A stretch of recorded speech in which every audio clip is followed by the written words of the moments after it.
Good morning ma'am. Good morning sir. Good morning. Ma'am तुमचं कोणत्या बँकेत सिलेक्शन झालंय? माझं SBI मध्ये ॲज अ प्रोबेशनरी ऑफिसर म्हणून सिलेक्शन झालं आहे. सर तुमच्या मुलीला हे यश मिळालं त्याबद्दल तुम्हाला काय वाटतंय? मला असं वाटतं की मुलीनं जे प्रयत्न केले ते एकदम तिच्या प्रयत्नाचं फळ आहे आणि मुलीनं असेच प्रयत्न करायला पाहिजे, कारण त्यांचं जीवन दुसऱ्याच्या भरोशावर अवलंबून असते. तर त्यांनी जास्तीत जास्त असे प्रयत्न करून आपलं चांगलं यश मिळावं अशी इच्छा आहे. सर कॉम्पिटिटिव्ह एक्झामिनेशन म्हणजे मुलांइतकंच आई वडिलांच्या पेशंटची टेस्ट असते.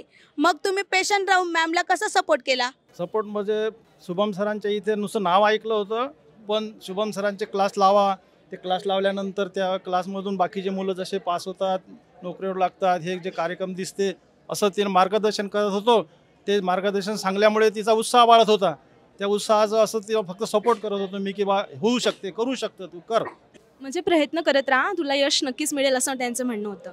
परीक्षेची तयारी करत असताना मॅमच्या स्वभावामध्ये तुम्हाला काही चेंजेस वाटले का? मॅमच्या स्वभावामध्ये म्हणजे आता ते परीक्षा असताना ते टेन्शनमध्ये असायची, पण आम्ही सपोर्ट करत होतो की बा टेन्शन घ्यायचं नाही, होऊ शकते, करू शकतं, तू प्रयत्न कर.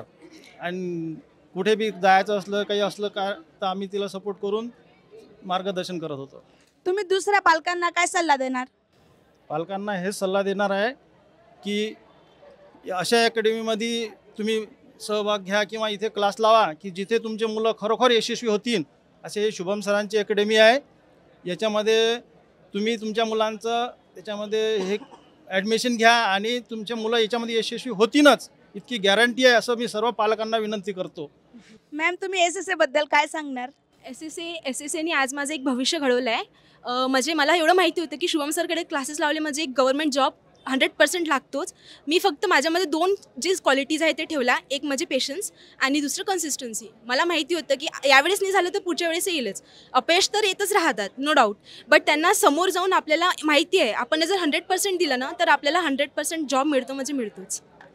Okay ma'am, thank you. थँक्यू.